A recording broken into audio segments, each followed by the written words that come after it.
मोक्षमार्गस्य नेतारं भेत्तारं कर्मभूभृतां ज्ञातारं विश्वतत्त्वानां वन्दे तद्गुणलब्धये। तत्वार्थ सूत्र जी ग्रंथ पहले अध्याय के पहले परिशिष्ट पर हम लोग स्वाध्याय कर रहे हैं। अपने 21वें पॉइंट पर भी चर्चा हो गई थी।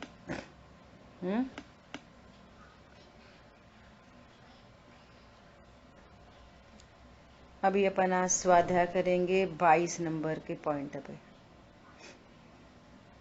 इस संबंध में विचारणीय नव विषय,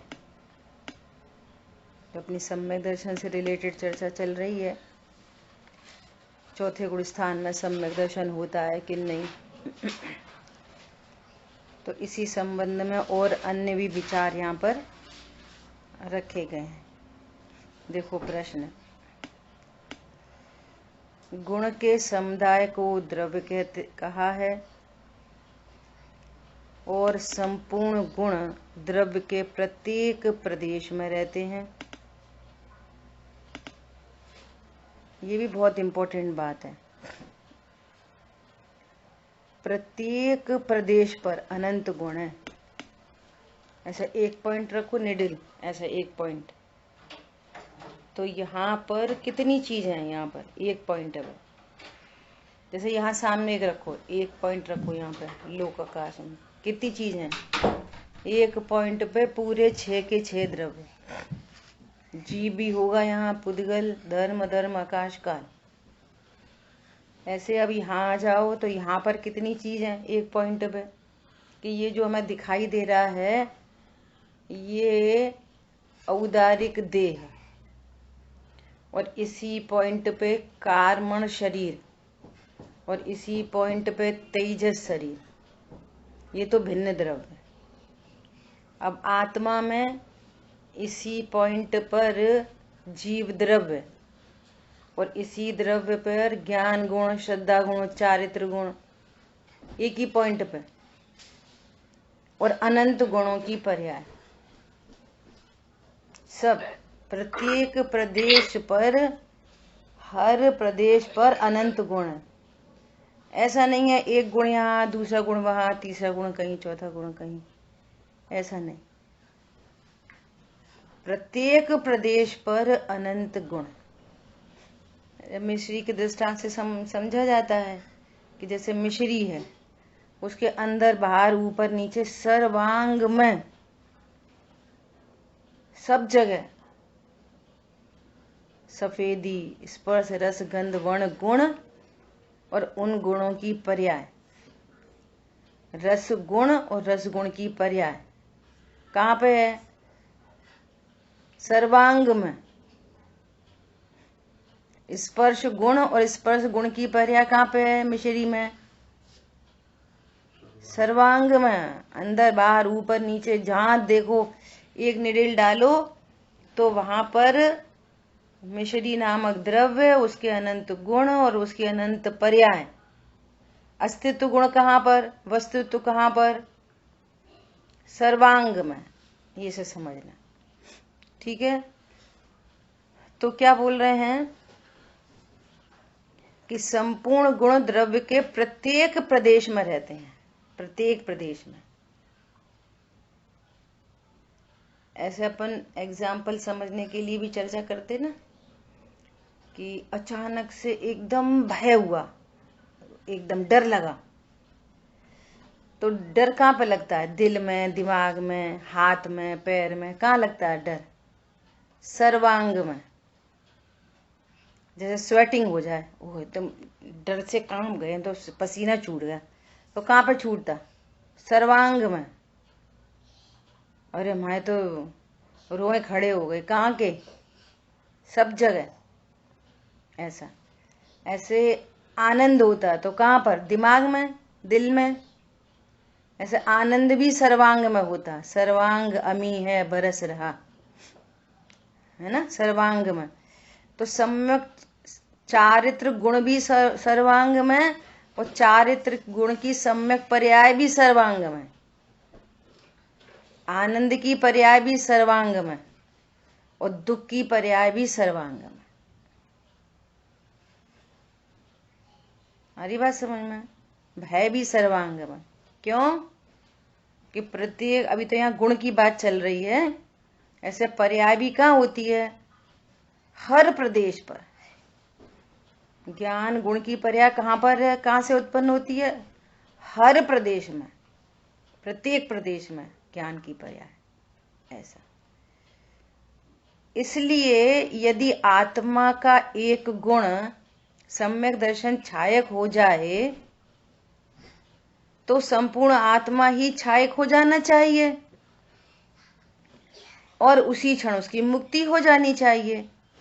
ऐसा क्यों नहीं होता? प्रश्न समझ में आया? जीव द्रव्य, उसके अनंत गुण एक साथ, अनंत पर्याय एक साथ। अब श्रद्धा गुण की पर्याय छायक हो गई तो सर्वांग में छायक हुई ना। तो जब एक पर्याय छायक हो गई तो सारी पर्याय छायक हो जाओ, ऐसा प्रश्न लिया है। तो फिर उसी क्षण मुक्ति हो जानी चाहिए। ऐसा क्यों नहीं होता, ये प्रश्न है। पहले तो प्रश्न समझ में आ गया, पहले तो प्रश्न समझना है थोड़ा, है ना? ऐसा उत्तर, जीव द्रव्य में अनंत गुण हैं, वे प्रत्येक गुण असहाय और स्वाधीन हैं। वे प्रत्येक गुण कैसे हैं? असहाय। असहाय मतलब कोई किसी की सहायता करता नहीं है और किसी को किसी की सहाय की जरूरत नहीं है। असहाय मतलब हाँ बेचारे बेसहारे हैं, बेसहारे नहीं, सहाय की जरूरत न होना, करते भी नहीं और जरूरत भी नहीं, इसकी ये है असहाय, है ना? और स्वाधीन है, वे रहते जरूर हैं एक साथ लेकिन कोई गुण किसी को कुछ करता नहीं। देखो ये इतनी गजब की बात है।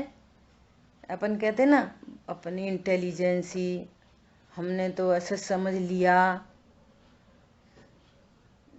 ज्ञान की चतुराई से कुछ नहीं होता। ज्ञान की चतुराई से गुस्सा आ गई, फिर चतुराई से हमने रोक ली। एक गुण दूसरे गुण में असहाय है। वो चारित्र की पर्याय जब जैसी आनी है तब तैसी आती है, वो ज्ञान की होशियारी से नहीं आती। उपदेश बहुत हैं, उपदेश तो बहुत हैं, वस्तु स्वरूप एकदम अलग है। उपदेश तो अज्ञानी भी एक दूसरे अज्ञानी को ऐसा ही उपदेश देता है। क्या? अरे भाई समझो, तुम क्या के लिए गुस्सा करना, थोड़ा शांत रहो, समझो बात को, ठीक है बड़े हैं, ठीक है छोटे हैं, ठीक है वो तो पैसा है आता जाता है। तो ज्ञान से वो कषाय मंद तीव्र नहीं होती, ज्ञान की चतुराई नहीं चलती, अदल बदल नहीं सकते। क्यों? कोई गुण किसी अन्य का कार्य नहीं करता, वे असहाय हैं, हेल्प की जरूरत नहीं है, कोई साथ नहीं देता है, ऐसी बात नहीं है। कोई साथ नहीं दे सकता, ये ही बात सही है। कोई साथ नहीं दे सकता। जब आप भेद ज्ञान करोगे ना, तब जो लौकिक नीति वाक्य है ना, वे एकदम बेबुनियाद लगेंगे। ऐसा स्वरूप है ही नहीं।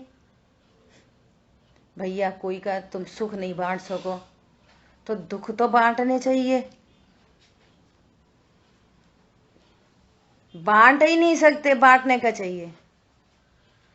अच्छा बोलो क्यों नहीं बांट सकते, क्यों नहीं बांट सकते बोलो, एकदम बढ़िया आंसर दो, क्यों नहीं बांट सकते?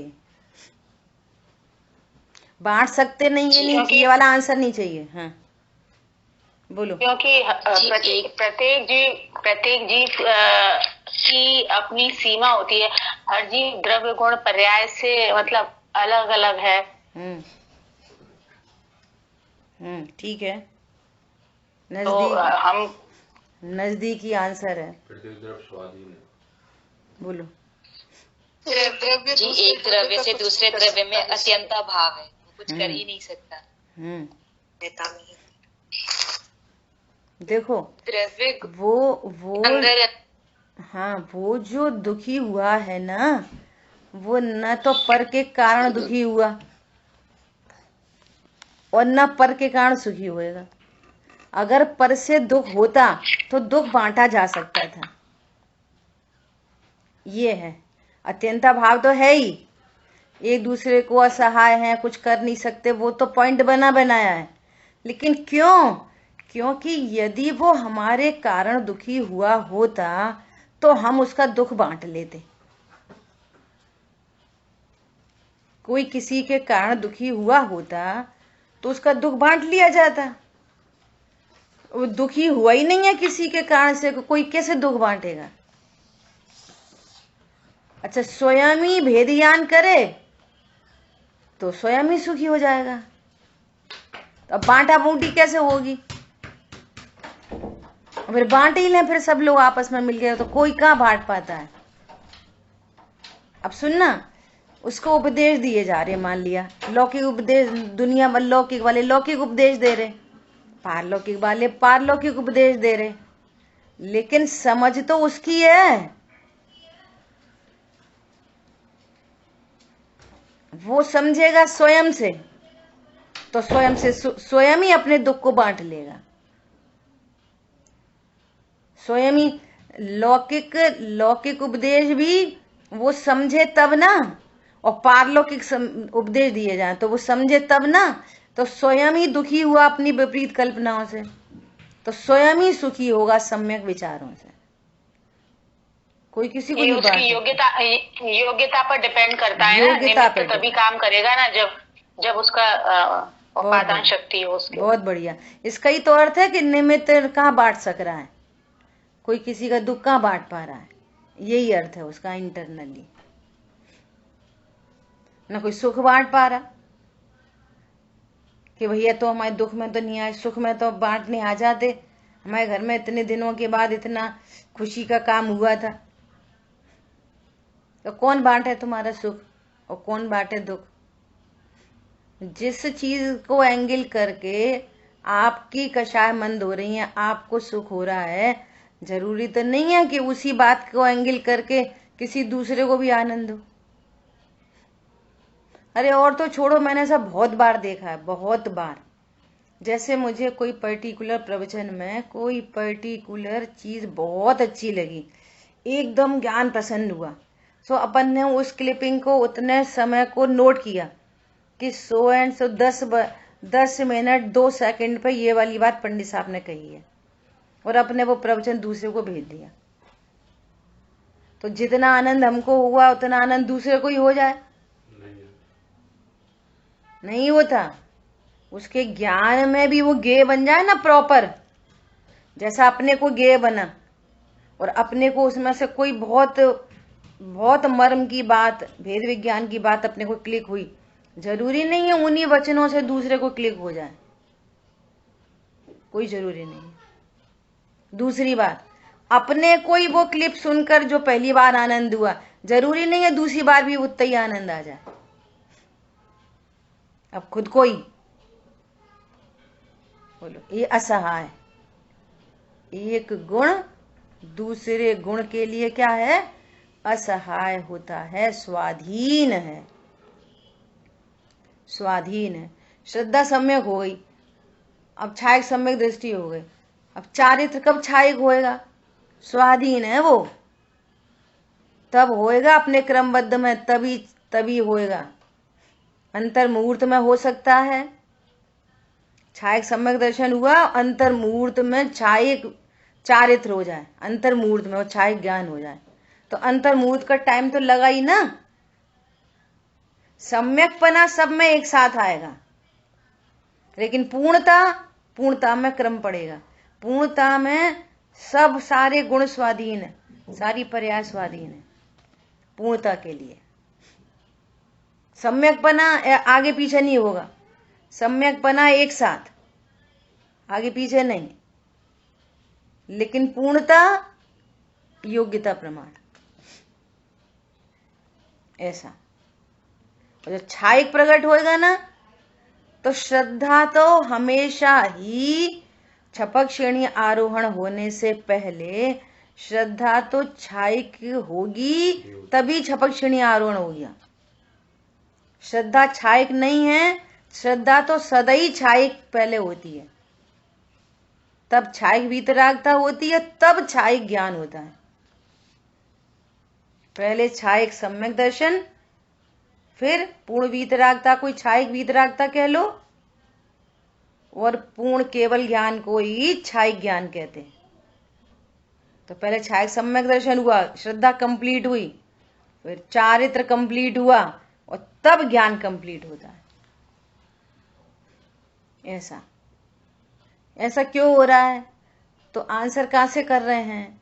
ये कह रहे हैं प्रत्येक गुण असहाय और स्वाधीन है।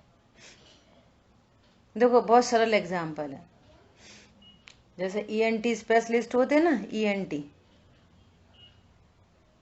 तो समझो आपको तीनों में कुछ इन्फेक्शन हुआ, थ्रोट में, ईयर में, नोज में, तीनों में हो गया इन्फेक्शन, तो पहले कान सही हो सकता है? इसमें क्या है, अभी गला सही नहीं हुआ, कोई नोज में विकार है वो नहीं सही हुआ, और कान सही हो गए, पहले नहीं हो सकता, ऐसा हो सकता।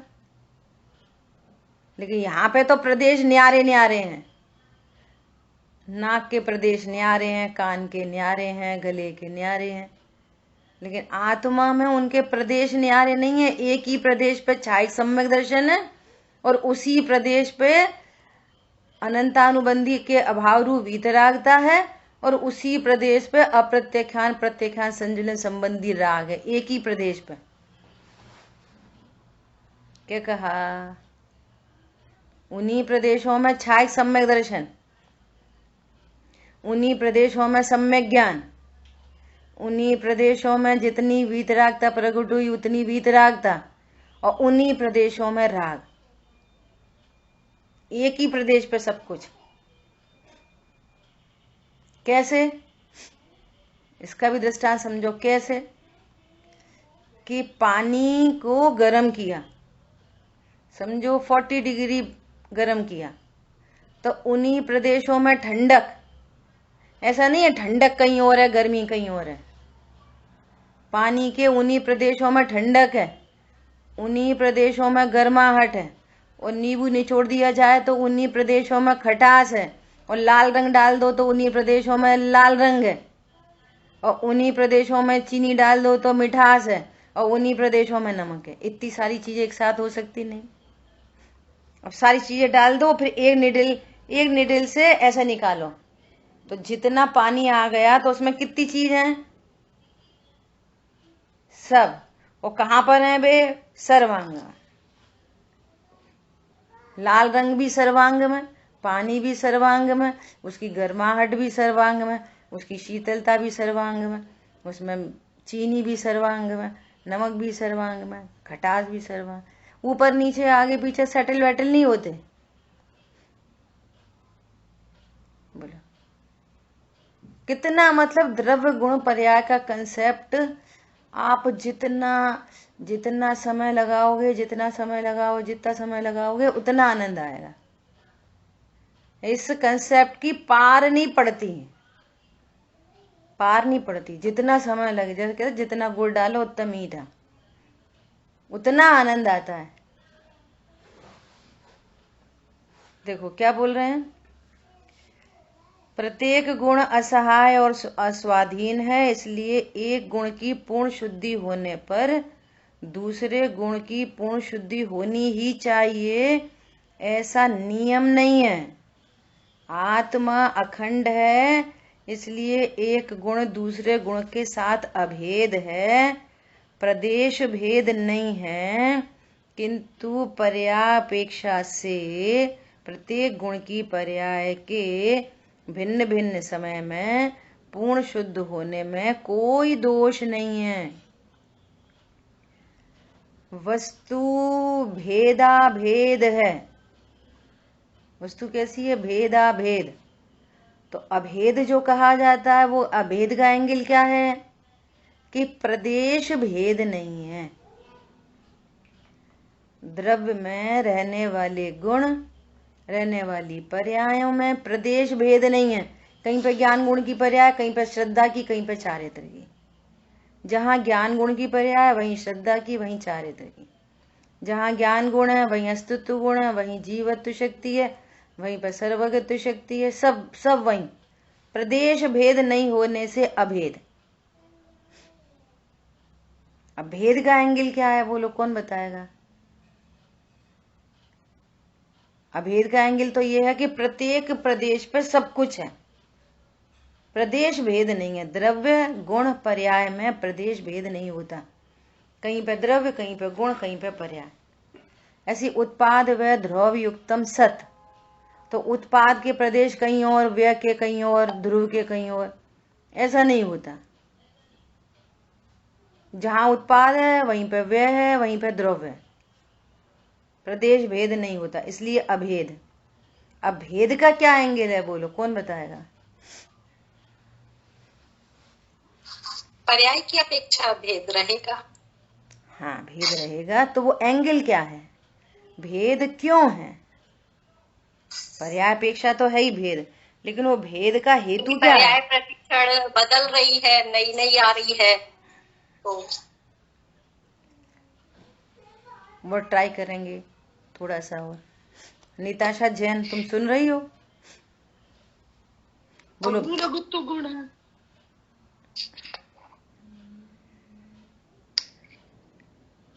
सुनो ध्यान से। भेद का एंगल है कि उन सब का स्वरूप न्यारा न्यारा है, ये भेद का एंगल है।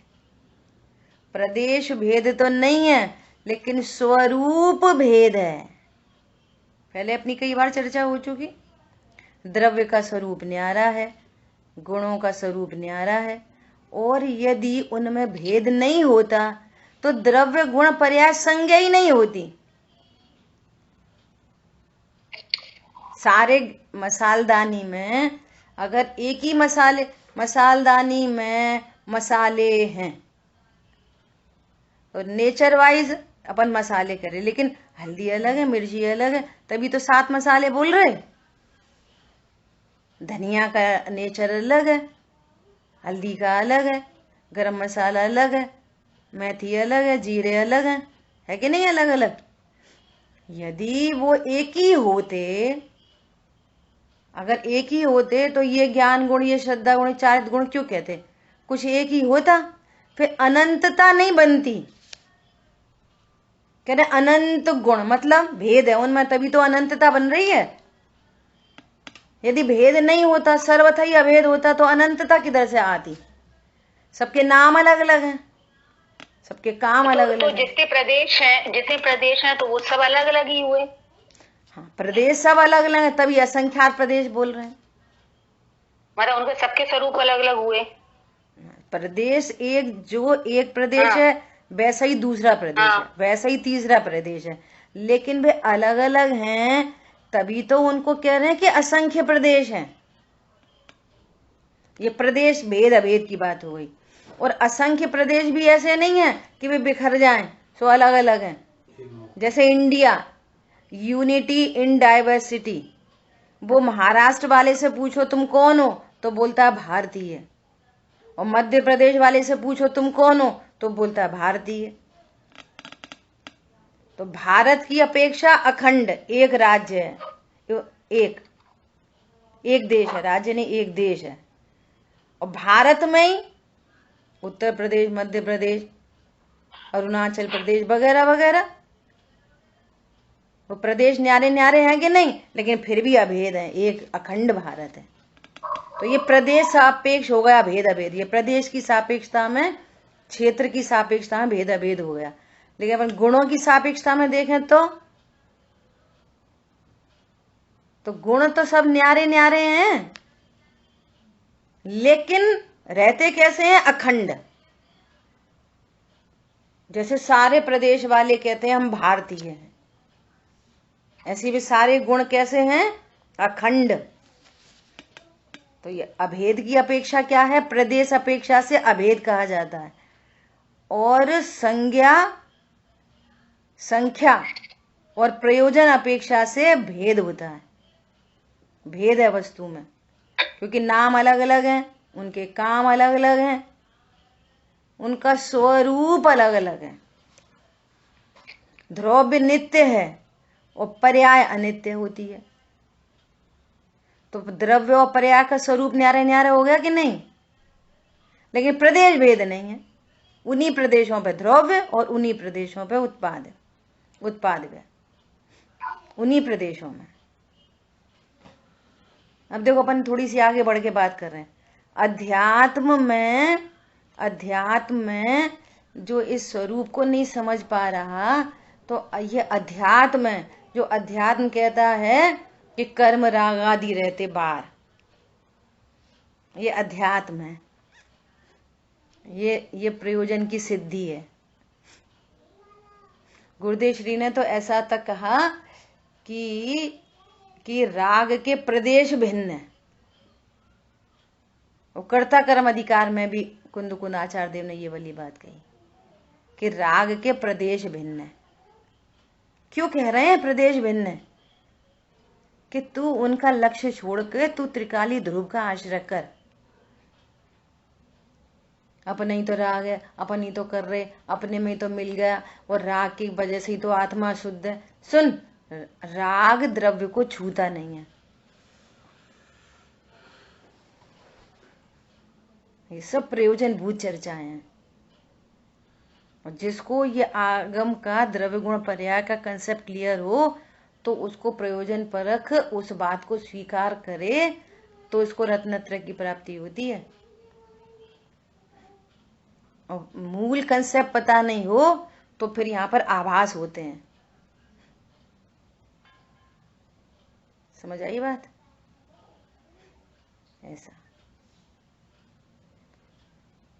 ऐसे ही कर्म की बात चलती है ना, तो कहेंगे कि राग क्या है? कर्मकृत। वो भी यही एंगल है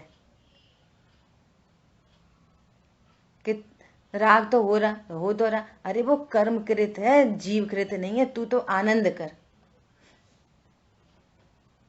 पकड़ के बैठता है ना पर्याय को, मेरा राग, मैं नहीं किया।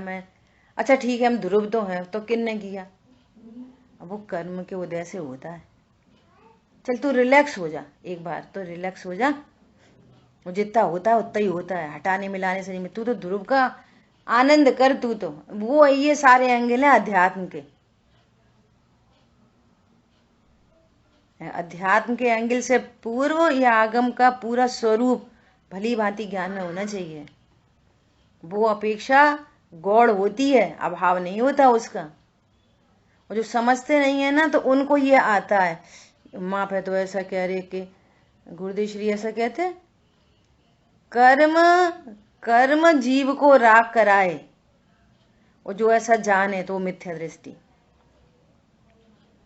कर्म थोड़ी जीव को राग कराता है। और राग मैं करता हूं ऐसा जाने सो मिथ्या दृष्टि। मर गए। अब क्या करें?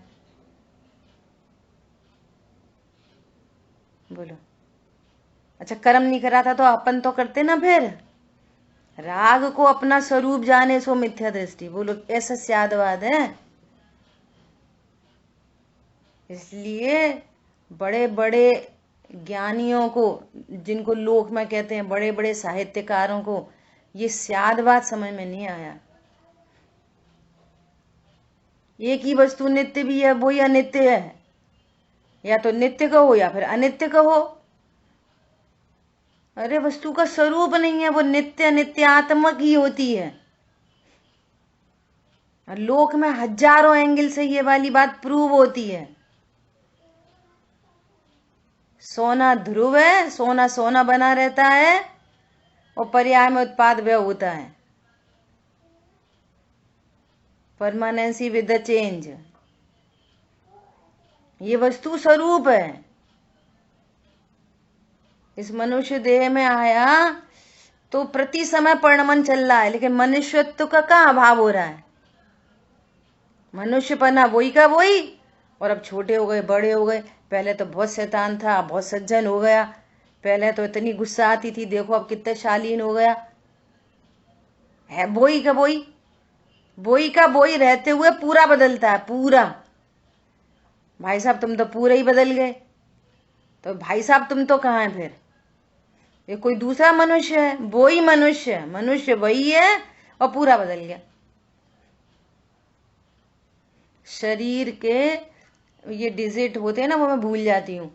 शरीर में जितने पुद्गल परमाणु लगे हैं ना, वे कितने साल के बाद पूरे के पूरे पुद्गल परमाणु बदल जाते हैं, पूरे के पूरे। हर समय नए आ रहे हैं, पुराने जा रहे हैं, हर समय नए आ रहे हैं, पुराने जा रहे हैं, प्रति समय।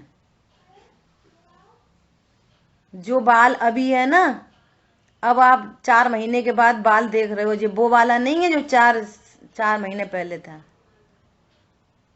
ये दूसरा है। ये ऐसा, ऐसी बात है। ठीक है, अभेद और भेद का क्लियर हुआ। प्रदेश अपेक्षा अभेद कहते हैं, और स्वरूप अपेक्षा भेद है। द्रव्य का स्वरूप न्यारा है, गुणों का न्यारा है, और पर्याय का न्यारा स्वरूप है। संख्या भी द्रव्य एक होता है, गुण अनंत होते हैं, और पर्याय अनंतानंत होती हैं। संख्या भी सबकी अलग अलग है, इसलिए उनमें भेद है। और सबके प्रयोजन भी न्यारे न्यारे हैं। द्रव्य का प्रयोजन है अहम स्थापित करना, गुणों का प्रयोजन है द्रव्य की महिमा करना, और सारा कार्य पर्याय में होता है, ये पर्याय का प्रयोजन है। और पर्याय के अन्य कई काम है। पर्याय परिचय का होती है, गुण परिचय नहीं देते द्रव्य का। गुण द्रव्य की महिमा करते हैं, लेकिन परिचय नहीं दे सकते, क्योंकि वे भी कूटस्थ होते हैं। और पर्याय परिचय देती है, क्योंकि वो व्यक्त होती है। वो सारा काम पर्याय में होता है, और पर्याय दृष्टि छोड़नी है, ये प्रयोजन है पर्याय को जानने का। क्योंकि पर्याय उत्पाद व रूप होती है, तो उसकी दृष्टि रखने से तो दुख ही होएगा। जो बदल रहा है, बदल रहा है, बदल रहा है, बदल रहा है, तो उसका लक्ष्य करने से तो दुख होगा नियम से।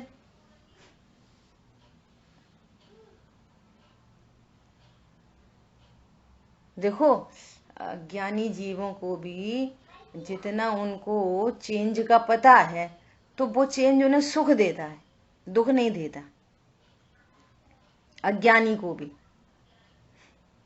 जैसे वो अपने को देह रूप अनुभव करता है ना, और उसको मालूम है कि देह छोटी से बड़ी होएगी, जवानी से बुढ़ापा आएगा, तो वो सब घटनाएं घटित हो रही हैं, है ना, तो वो उसको दुख नहीं देती।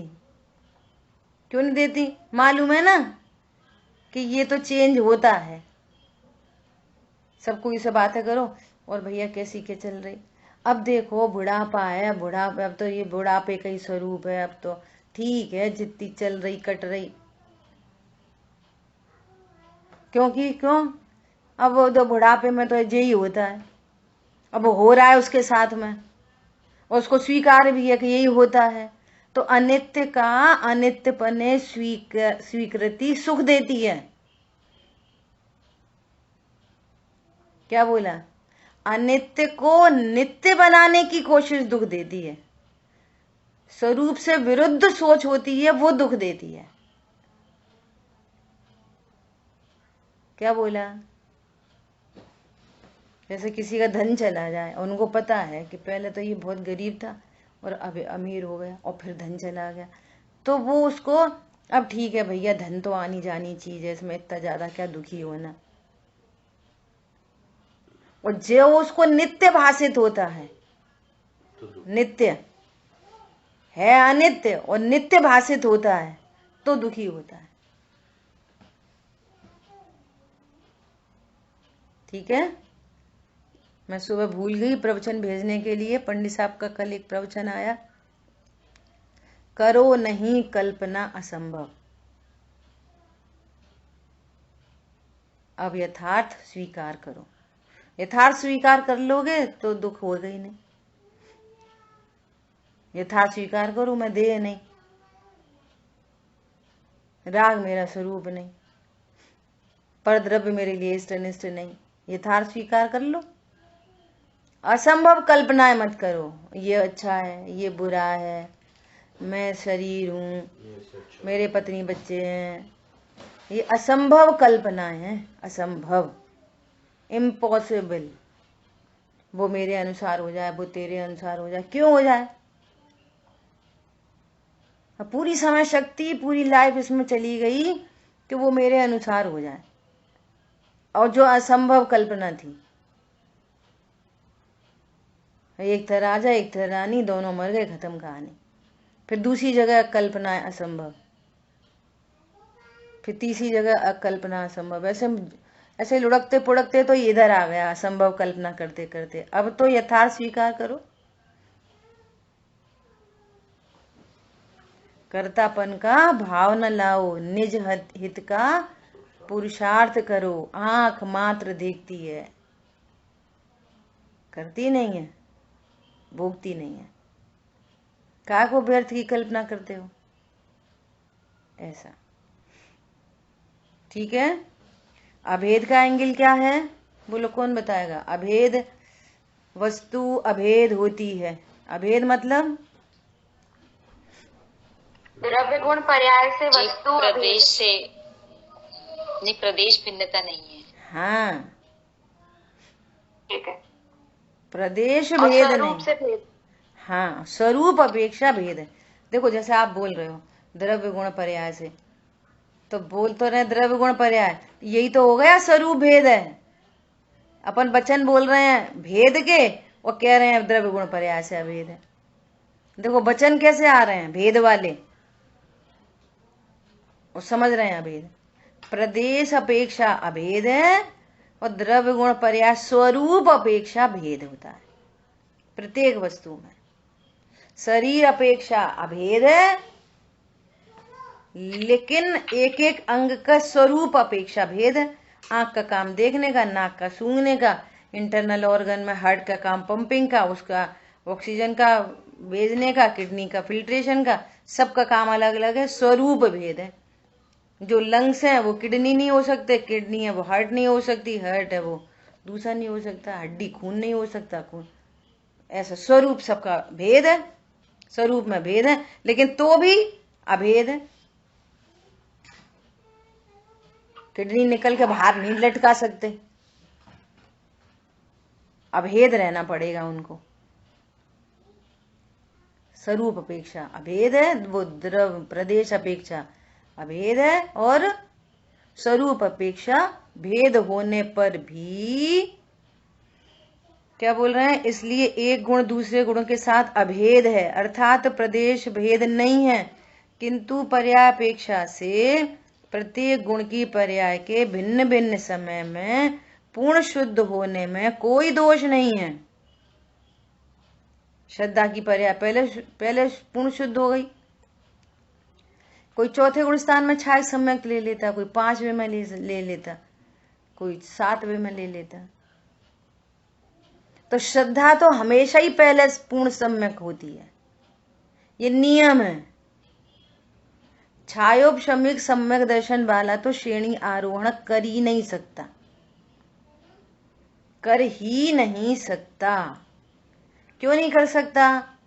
उसमें चलमल अगाढ़ दोष होते हैं। दोषों वाला थोड़ी श्रेणी आरोहण करेगा, भले ही केवली ज्ञान गम में, परंतु दोष तो है। देशघाती प्रकृति का उदय चल रहा है। ऐसा छायोपशमिक सम्यक्त वाला श्रेणी आरोहण कभी नहीं चढ़ता। औपशमिक सम्यक्त वाला उपशम श्रेणी चढ़ जाता है, लेकिन फिर वहां से गिर नहीं पड़ता है। क्यों? वो कर्मों का सेटल डाउन हुए थे, अभाव नहीं हुआ था, तो कोई भी उदय बन जाता है। या फिर किसी का मरण हो तो छूट जाता है। ऐसा ठीक है।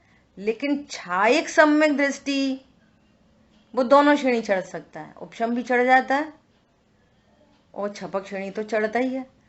फटाफट से उपशम श्रेणी चढ़ा, वो गिर गया और फिर छपक श्रेणी आरोहण कर ले।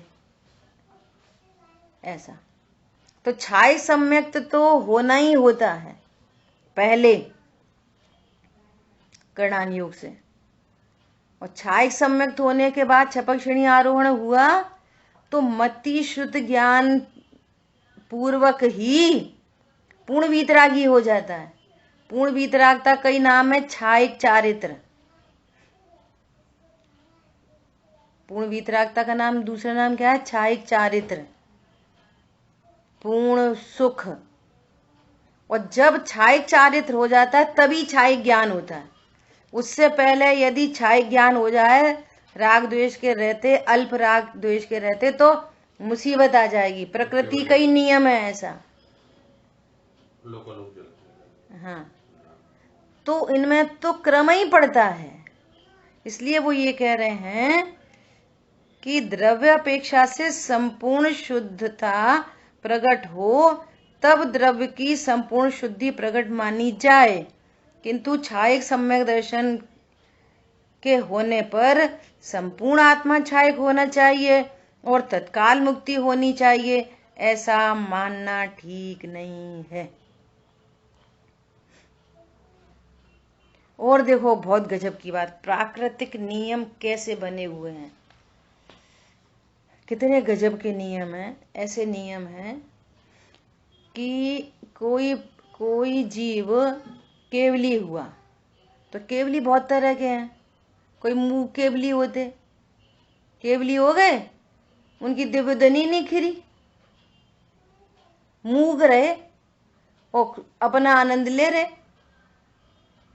उनकी ओंकार ध्वनि नहीं खिर रही, और अल्पकाल में सिद्ध हो गए। कहो किसी को पता ही नहीं चले, देवों को पता चले तो चले, बाकी हम तुमको कोई को पता ही नहीं चला। हमें तुम्हें पता नहीं चला तो क्या प्रॉब्लम है? बोलो। कुछ नहीं, वे तो अपने आनंद में थे, अनंत हो गए, सिद्ध हो गए, है ना। ऐसा कोई उपसर केवली होते कि उपसर हुआ और उनने छपक श्रेणी आरोहण हुआ, अरंत बन गए और तुरंत के तुरंत सिद्ध हो गए। उपसर केवली ऐसे होते, तुरंत उनकी भी दिव्य ध्वनि नहीं खेरी। लेकिन तीर्थंकर परमात्मा की दिव्य ध्वनि तो खिरती ही खिरती है, और तीर्थंकर परमात्मा की दिव्य ध्वनि खिरती है, इसलिए ये नियम है कि वे तुरंत अरंत के तुरंत बाद सिद्ध नहीं बनते कभी भी। ये प्राकृतिक नियम है, प्राकृतिक नियम है। कैसा नियम है प्राकृतिक? कि अरंत पर्याय से सिद्ध पर्याय के बीच में 3 से 9 साल, कम से कम 3 से 9 साल, 30 से 90 साल, 300 से 900, 3000 से 9000 साल, इसको बोलते हैं पृथक्त्व। 3 to 9 आगम की भाषा में 3 to 9 वर्ष, इसको बोलते हैं पृथक्त्व। तो पृथक्त्व वर्ष तो उनकी दिव्यधनी खिरती ही खिरती है। जैसे महावीर भगवान की 30 साल तक खिरी दिव्यधनी, 30 years। वो नहीं हो सकते सिद्ध, ये प्राकृतिक व्यवस्था है। फिर दिव्यध्वनि नहीं खिलेगी, फिर ये व्यवस्था कैसे बनेगी? मोक्ष मार्ग कैसे मिलेगा? ऐसी व्यवस्था है। तो घाती कर्म संबंधी तो सारी इच्छाएं पर्याय उत्पन्न हो गई, लेकिन अघाती कर्म संबंधी कितने साल तक रहेंगी वो तीर्थंकर परमात्मा को? योग संबंधी अशुद्धता कब तक चलेगी? जब तक, हाँ, पृथक तो जो समय है, पृथकत्व तो नहीं, पृथकत्व ऐसा है ना, तो तब तक तो दिव्य ध्वनि खिरती ही खिरती है। ये नियम है, प्राकृतिक नियम। तो ऐसा अब कितनी मुश्किल हुए कि चौथा गुण स्थान हुआ और सीधे सिद्ध हो गए। तो मोक्ष मार्ग, मोक्ष अनंत का स्वरूप, सिद्ध का स्वरूप, जीवों का स्वरूप कैसे पता चलेगा? बोलो, कितनी बड़ी अड़चन आ जाएगी। समझ आ रही बात? और ये नेचुरल तरीके से ये चीजें अनादि अनंत बह रही हैं, कोई करता हरता नहीं है। अपन लौकिक एग्जाम्पल देख लो, ये इतनी सरल बात है कि मान लिया आपने धनिया का बीज डाला तो 4 दिन में उग आएगा, मुझे पता नहीं है एग्जाम्पल, और आम का बीज डाला तो 10 साल लगेंगे, है ना, फल आने में जो भी साल लगेंगे। तो हर की योग्यता न्यारी न्यारी होती है कि नहीं होती? और फिर उतने काल तक जिएगा वो। एक आम का पेड़ कितने काल तक रह सकता है? 50, 60, 70 साल, जो भी। और धनिया का पेड़ कितने साल तक रह सकता है? वो तो वो उसी समय का है बस। तो ये नेचुरल व्यवस्थाएं हैं ये सब, कि इतना क्यों, कि इतना अधिक क्यों, कि क्यों कुछ नहीं, ये वस्तु स्वरूप है। तीर्थंकर परमात्मा अनंत बने, इतने अतुल बल के धनी फटाफट सिद्ध हो जाएं, कि नहीं वो सिद्ध नहीं हो सकते फटाफट। उनने तीर्थंकर प्रकृति बांधी है ना, तो तुम्ही ने बांधी ना, तो अब पहले धनी खिलाओ अपनी, तब जाना बाद में। गुरुदेव श्री क्या बोलते? देखो ये तत्व ज्ञान कितनी बड़ी चीज है। गुरुदेव श्री क्या बोलते? जिस भाव से तीर्थंकर प्रकृति बंधे, वो भाव भी हे है। और तो छोड़ो,